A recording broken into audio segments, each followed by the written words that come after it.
Gate pass ಗಲಾಟೆ ಜೋರಾಗ್ತಾ ಇದೆ. ದೇಶದ ವಿಚಾರದಲ್ಲಿ, ದೇಶದ ಭದ್ರತೆಯ ವಿಚಾರದಲ್ಲಿ ಆದಂತಹ ಲೋಪಗಳಾದಲ್ಲಿ ಪಕ್ಷಗಳು ಒಂದಾಗಿ ನಿಂತುಕೊಂಡು ಧ್ವನಿಯನ್ನ ಎತ್ತಬೇಕು. ಆದರೆ ಪಕ್ಷಗಳು ರಾಜಕೀಯವಾಗಿ ಹೋರಾಟವನ್ನು ಮಾಡುವಂಥ ಪರಿಸ್ಥಿತಿಗೆ ಹೋದರೆ ದೇಶದ ಭದ್ರತೆಯ ದೃಷ್ಟಿ ಏನಾಗುತ್ತೆ? ಭದ್ರತೆಯಲ್ಲಿ ಲೋಪ ಆಗುತ್ತೆ. ಒಗ್ಗಟ್ಟನ್ನು ಪ್ರದರ್ಶನ ಮಾಡಬೇಕಾಗಿರುವಂಥವರು ಒಗ್ಗಟ್ಟನ್ನು ಮೀರಿ ರಾಜಕೀಯವನ್ನು ಮಾಡುವಂಥ ಪರಿಸ್ಥಿತಿಗೆ ಬರ್ತಾರೆ. ಇದು ಹೊಸದಾ? ಇಲ್ಲ.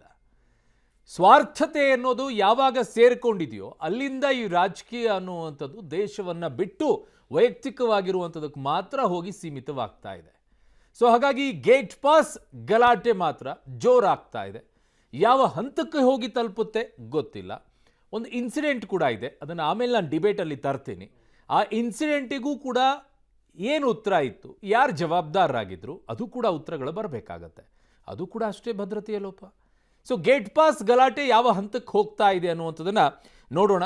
ದೇಶದ ಹೃದಯಕ್ಕೆ ಒಂದು ರೀತಿಯಾದಂಥ ಘಾಸಿಯಾಗಿದೆ. ಒಗ್ಗಟ್ಟು ಕಾಣ್ತಾ ಇಲ್ಲ. ರಾಜಕೀಯ ವಿಜೃಂಭಣೆ ಜೋರಾಗ್ತಾ ಇದೆ.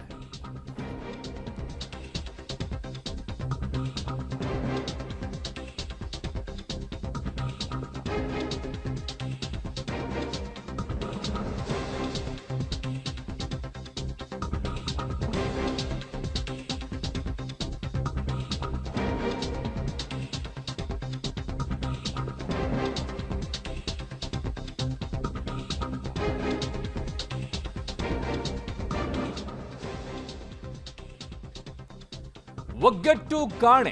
ದೇಶದ ವಿಚಾರದಲ್ಲಿ ಒಗ್ಗಟ್ಟು ಇರಬೇಕಾಗಿತ್ತು. ಸ್ಮೋಕ್ ಬಾಂಬ್ ತಲ್ಲಣವನ್ನು ಸೃಷ್ಟಿಸಿದೆ. ಸಂಸತ್ತಿನೊಳಗೆ ಭದ್ರತಾ ವೈಫಲ್ಯದ ಬಗ್ಗೆ ಬಹಳ ದೊಡ್ಡ ಆತಂಕ ಹುಟ್ಟುಹಾಕಿದೆ. ಸಂಚುಕೋರರ ಮಟ್ಟ ಹಾಕುವ ಬದಲು ರಾಜಕೀಯ ಮೇಲಾಟಗಳೇ ಬಹಳ ದೊಡ್ಡ ಮಟ್ಟದಲ್ಲಿ ನಡೀತಾ ಇದೆ. ಈ ರೀತಿಯಾದಂಥ ರಾಜಕೀಯ ದೇಶಕ್ಕೆ ಬೇಕಾ ಅಂತಂದ್ರೆ ಅನಿವಾರ್ಯತೆ ಆಗೋಗ್ಬಿಟ್ಟಿದೆ. ಅವರವರ ವಿಚಾರಗಳಲ್ಲಿ ಅವರವರು ಸರಿ ಅನ್ನೋ ರೀತಿಯಲ್ಲಿ. ಹಾಗಿದ್ದಾಗ ನಾವು ಕೇಳಲೇಬಾರ್ದ, ನಾವು ಹೋರಾಟ ಮಾಡಲೇಬಾರ್ದ ಅನ್ನುವಂಥ ಪ್ರಶ್ನೆ ಬಂದೇ ಬರುತ್ತೆ. ಹೋರಾಟಗಳು ನಿಮ್ಮ ರಾಜಕೀಯ ವಿಚಾರದಲ್ಲಿರಬೇಕು, ಬಟ್ ಭದ್ರತೆಯ ವಿಚಾರದಲ್ಲಿ ಹೋರಾಟಗಳು ಯಾವ ಹಂತಕ್ಕೆ ಹೋಗಬೇಕು ಅನ್ನುವಂಥದ್ದನ್ನು ತಿಳ್ಕೊಳ್ಬೇಕು ಆಯಾ ಪಕ್ಷಗಳು. ಗೊತ್ತಿಲ್ಲ ಈಗ ಈ ವಿಚಾರದಲ್ಲಿ ಏನಾಗುತ್ತೆ ಅಂತ ಹೇಳಿ, ಬಟ್ ಹೋರಾಟಗಳು ಮಾತ್ರ ಜೋರಾಗಿ ನಡೀತಾ ಇದೆ. ಒಗ್ಗಟ್ಟು ಮಾತ್ರ ದೇಶದ ವಿಚಾರದಲ್ಲಿ ಕಾಣಿಸಿಕೊಳ್ತಾ ಇಲ್ಲ. ಸಂಸತ್ತಿನೊಳಗೆ ಸ್ಮೋಕ್ ಬಾಂಬ್ಗೆ ಈಗ ತಲ್ಲಣ ದೊಡ್ಡ ಮಟ್ಟದಲ್ಲಿ ಎದ್ದಿದೆ. ಅದಕ್ಕೆ ರಾಜಕೀಯವಾಗಿ ಬಹಳ ದೊಡ್ಡ ಮಟ್ಟದ ಸ್ವರೂಪವನ್ನು ಪಡ್ಕೊಳ್ತಾ ಇದೆ. ವೈಯಕ್ತಿಕವಾಗಿರುವಂಥ ವಿಚಾರಗಳಿಗೂ ಕೂಡ ಹೋಗ್ತಾ ಇದೆ. ಗಲಾಟೆಗಳಿಗೆ, ಗದ್ದಲ ಗಲಾಟೆಗಳಿಗೆ ಇದು ದಾರಿಯನ್ನು ಮಾಡಿಕೊಡ್ತಾ ಇದೆ. ಸೊ ವಿಪಕ್ಷಗಳಿಂದ ಪ್ರತಿಭಟನೆ, 3 ಬೇಡಿಕೆಗಳಿಗೆ ಪ್ರಸ್ತಾಪವನ್ನು ಇಟ್ಟಿದ್ದಾರೆ. ಸಂಸತ್ತಿನಲ್ಲಿ 3 ವಿಚಾರಗಳನ್ನು ವಿಪಕ್ಷಗಳು ಎತ್ತಿ ಹಿಡಿದಿವೆ. ಏನು ಬೇಡಿಕೆಗಳೇನು? 3. ಗೃಹ ಸಚಿವ ಅಮಿತ್ ಶಾ ಅವರು ಉತ್ತರವನ್ನು ಕೊಡಬೇಕು ಅನ್ನುವಂಥ ಒಂದು ಪಟ್ಟು, ಇದು ಒಂದು. ಭದ್ರತಾ ವೈಫಲ್ಯದ ಬಗ್ಗೆ ಚರ್ಚೆ ಆಗಬೇಕು, ಹೊಣೆಗಾರರು ಯಾರು ಅನ್ನುವಂಥ ಪ್ರಶ್ನೆಯನ್ನ ಉತ್ತರ ಕೊಡಬೇಕು ಅಂತ. ಶಿಸ್ತು ಕ್ರಮಕ್ಕೆ ಬಿಗಿಪಟ್ಟನ್ನು ಹಿಡಿದಿದ್ದಾರೆ.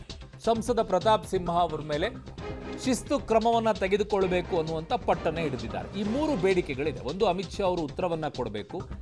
2, ಇದಕ್ಕೆ ಕಾರಣಕರ್ತರು ಯಾರಿದ್ದಾರೆ, ಭದ್ರತಾ ವೈಫಲ್ಯದ ಬಗ್ಗೆ ಚರ್ಚೆ ಆಗಬೇಕು, ಅದಕ್ಕೆ ಹೊಣೆಗಾರರು ಯಾರು ಅನ್ನೋದನ್ನು ಹೇಳಬೇಕು. 3, ಸಂಸದ ಪ್ರತಾಪ್ ಸಿಂಹ ಅವರ ಮೇಲೆ ಶಿಸ್ತು ಕ್ರಮ ಆಗಬೇಕು ಅನ್ನುವಂಥ 3 ಬಿಗಿಪಟ್ಟನ್ನು ಹಿಡ್ಕೊಂಡು ಇವತ್ತು ಗಲಾಟೆಗಳು ನಡೀತು, ಗದ್ದಲ ನಡೀತು.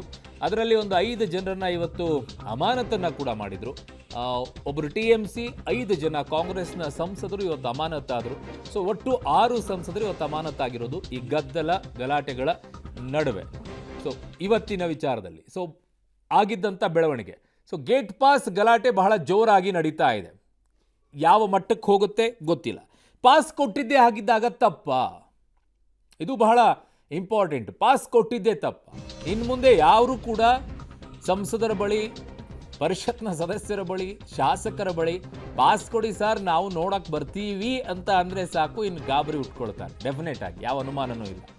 ಪ್ರತಾಪ್ ಸಿಂಹ ಅವರ ಉಚ್ಚಾಟನೆ ಮಾಡಬೇಕು ಅಂತ ಪಟ್ಟನ್ನು ಹಿಡ್ಕೊಂಡಿದ್ದಾರೆ. ಸೊ ಕಾಂಗ್ರೆಸ್ ಕೈಗೆ ಈಗ ಲೋಕಲ್ ಅಸ್ತ್ರವನ್ನ ಸಿಕ್ಕಂಗಾಗಿದೆ. ಗೇಟ್ ಪಾಸ್ ಗಲಾಟೆ ತಾರಕಕ್ಕೇರಿದೆ.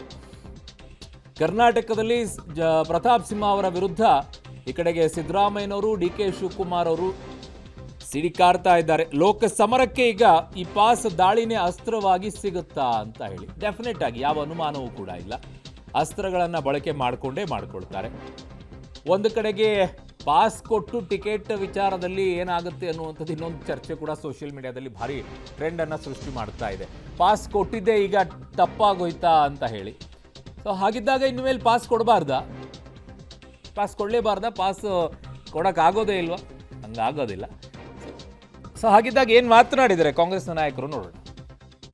ಖಂಡನೀಯವಾದಂಥ ಘಟನೆ.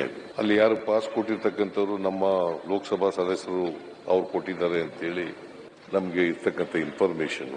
ನಾವು ಪಾಸ್ ಕೊಡುವಾಗ ಸ್ವಲ್ಪ ಗೊತ್ತಿರ್ತಕ್ಕಂಥವ್ರಿಗೆ ಕೊಡೋದು ಒಳ್ಳೇದು, ಗೊತ್ತಿಲ್ಲದವ್ರಿಗೆ ಕೊಡಬಾರದು.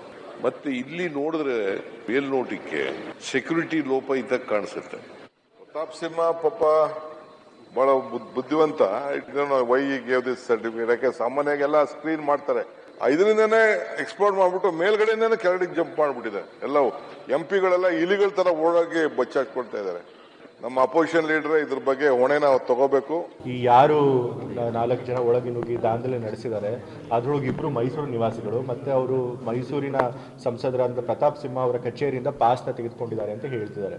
ಇದು ಕೂಡ ಬಹಳ ಸೀರಿಯಸ್ ಇಶ್ಯೂ. ಯಾಕೆ ಅಂತಂದ್ರೆ ಯಾರಿಗೋ ಒಬ್ಬರಿಗೆ ಇಷ್ಟ ಬಂದವ್ರಿಗೆ ಆ ರೀತಿ ಪಾಸ್ ಕೊಡೋಕೆ ಸಾಧ್ಯ ಇಲ್ಲ. ಸೊ ಏನೋ ಒಂದು ದುರುದ್ದೇಶ ಇಟ್ಕೊಂಡೆ ಈ ಕೆಲಸನ ಮಾಡಿದ್ದಾರೆ ಅಂತ ನನಗೆ ಭಾಸ ಆಗ್ತಾ ಇದೆ. ಪ್ರತಾಪ್ ಸಿಂಹ ಅವರು ಇದಕ್ಕೆ ಹೊಣೆ ತೆಗೆದುಕೋಬೇಕು ಇವತ್ತು. ಸೊ ಹಾಗಾಗಿ ಇದಕ್ಕೆ ಕಾರಣಕರ್ತರಂತ ಸಂಸದರ ಮೇಲೆ ಮೊದಲು ಕ್ರಮ ತೆಗೆದುಕೋಬೇಕು. ಮೈಸೂರು ಜಿಲ್ಲೆಯ ಮನೋರಂಜನ್ ಇಡೀ ದೇಶಕ್ಕೆ ಒಂದು ರೀತಿಯ ಮನೋರಂಜನೆಯನ್ನು ಕೊಟ್ಟಿದ್ದಾರೆ. ಮನೋರಂಜನ್ ರವರು ವಿಶ್ವಗುರು ನರೇಂದ್ರ ಮೋದಿ ಅವ್ರನ್ನ ದೇವರು ಅಂತೇಳಿ ಪರಿಗಣಿಸ್ತಾ ಇದ್ರು ಅಂತ ಹೇಳಿ, ಈ ಒಂದು ಫೇಕ್ ದೇವರ ಅಂಧಭಕ್ತರು ಯಾವ ರೀತಿ ಇರ್ತಾರೆ ಅಂತ ಹೇಳಿ ನಿನ್ನೆ ಸಾಬೀತು ಮಾಡಿದ್ದಾರೆ. ಸಂಪೂರ್ಣವಾಗಿ ವಿಶ್ವಗುರುವಿನ ಒಂದು ಆಡಳಿತ ವೈಫಲ್ಯ ಇಡೀ ವಿಶ್ವವೇ ನೋಡೋ ರೀತಿ ಆಗಿದೆ. ವಿಶ್ವಗುರು ಅವರ ದೇವರು ಅಂತ ಹೇಳ್ಕೊಂಡಿರ್ತಕ್ಕಂಥ ಮನೋರಂಜನ್ನ ತನಿಖೆ ಸಂಪೂರ್ಣವಾಗಿ ಕರ್ನಾಟಕ ರಾಜ್ಯದ ಪೊಲೀಸರು ಮಾಡಬೇಕಾಗುತ್ತೆ. ಯಾಕಂದ್ರೆ ಅವ್ರ ಹಿನ್ನೆಲೆ ಏನು ಅಂತ ಗೊತ್ತಾಗಬೇಕಾಗುತ್ತೆ. ಸಿಂಹ ಅವರು ಗೊತ್ತಿಲ್ಲದೆ ಅವರೇ ಕಾನ್ಸ್ಟಿಟ್ಯೂನ್ಸಿಯವರು ಅಂತ ಕೊಟ್ಟಿದ್ದಾರೆ. ಏನೇ ಇದ್ರೂ ತನಿಖೆ ಆಗುತ್ತೆ, ಅದನ್ನು ರಾಜಕೀಯಗೊಳಿಸಬಾರ್ದು. ಪಾರ್ಲಿಮೆಂಟ್ ಎಲ್ಲರದು, ಒಬ್ಬರದಲ್ಲ ಪಾರ್ಲಿಮೆಂಟು. ಅದು BJPಯವರು, ಕಾಂಗ್ರೆಸ್ ಅವರು, ಎಲ್ಲ ಪಾರ್ಟಿಯವ್ರಿಗೂ ಪಾರ್ಲಿಮೆಂಟೇ. ಅಲ್ಲೇನಾದರೂ ಈ ಥರ ದೇಶದ್ರೋಹದ ಘಟನೆ ನಡೆದ್ರೆ ಅದನ್ನು ಖಂಡಿಸ್ಬೇಕು ನಾವು. ಅದರಲ್ಲಿ ರಾಜಕಾರಣ ಮಾಡ್ಬೋದು. ಇದರ ಬಗ್ಗೆ ಸಮಗ್ರವಾದಂತ ತನಿಖೆಯನ್ನ ಮಾಡಬೇಕು ಅನ್ನುವಂಥದ್ದು ಸರ್ಕಾರ ತೀರ್ಮಾನ ಮಾಡಿದೆ. ಮಾನ್ಯ ಸ್ಪೀಕರ್ ಅವರು ಕೂಡ ನಿನ್ನೆ ಒಂದು ಘಟನೆಯ ಬಗ್ಗೆ, ಭದ್ರತಾ ಲೋಪದ ಬಗ್ಗೆ, ಆ ಹುಡುಗರು ಹೇಗೆ ಬಂದರು ಅನ್ನೋದರ ಬಗ್ಗೆ ಸಮಗ್ರವಾದಂತ ತನಿಖೆಯನ್ನು ಮಾಡ್ತೀವಿ, ಆ ತನಿಖೆಯ ವರದಿಯನ್ನ ಸದನದ ಮುಂದೆ ಮಂಡಿಸ್ತೀವಿ ಅಂತ ಹೇಳಿದ್ದಾರೆ. ಸೊ ದೇಶದ ಭದ್ರತೆ ವರ್ಸಸ್ ರಾಜಕೀಯ, ಸಂಸತ್ತಿನೊಳಗೆ ಆರೋಪ ಪ್ರತ್ಯಾರೋಪ ಮೇಲಾಟ ಜೋರಾಗಿ ನಡೆದಿದೆ. ಸೊ ಸಾಮಾಜಿಕ ಜಾಲತಾಣದಲ್ಲೂ ಕೂಡ ಕಿತ್ತಾಟ ಮುಗಿತಾ ಇಲ್ಲ. ಸೊ ಗೃಹ ಸಚಿವ ಅಮಿತ್ ಶಾ ಅವರು ಎಲ್ಲಿ ಹೋದ್ರು ಅನ್ನುವಂಥ ಪ್ರಶ್ನೆಯನ್ನ ಇಟ್ಕೊಂಡಿದ್ದಾರೆ. ಅಜಿತ್ ದೋವೆಲ್ ಎಲ್ಲಿ ಹೋದ್ರು ಈಗ ಅನ್ನುವಂಥ ವ್ಯಂಗ್ಯವನ್ನ ಮಾಡ್ತಾ ಇದ್ದಾರೆ.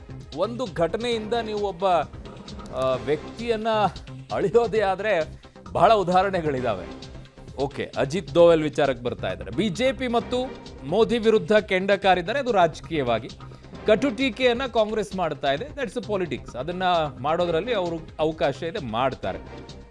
ಬಟ್ ಒಂದು ದೇಶಕ್ಕೆ ಕೊಡುಗೆಯಾಗಿ ಅಜಿತ್ ದೋವಲ್ ಏನು ಕೊಟ್ಟಿದ್ದಾರೆ ಅನ್ನೋದನ್ನ ಕಂಪೇರ್ ಮಾಡಿದಾಗ, ಸಂಸತ್ನೊಳಗಡೆನೂ ಈ ರೀತಿಯಾಗಿ ಯಾರು ಭದ್ರತೆಯನ್ನ ಲೋಪ ಮಾಡಿದಾರೆ ಅಂದಾಗ ಅಜಿತ್ ದೋವಲ್ ಎಲ್ಲೋ ಹೋದ್ರು, ಅವ್ರು ಏನು ಮಾಡಿದ್ರು ಅಂತ ಕೇಳಿದರೆ ವಾಟ್ ಎ ಜೋಕ್ ಅನಿಸ್ಬಿಡುತ್ತೆ.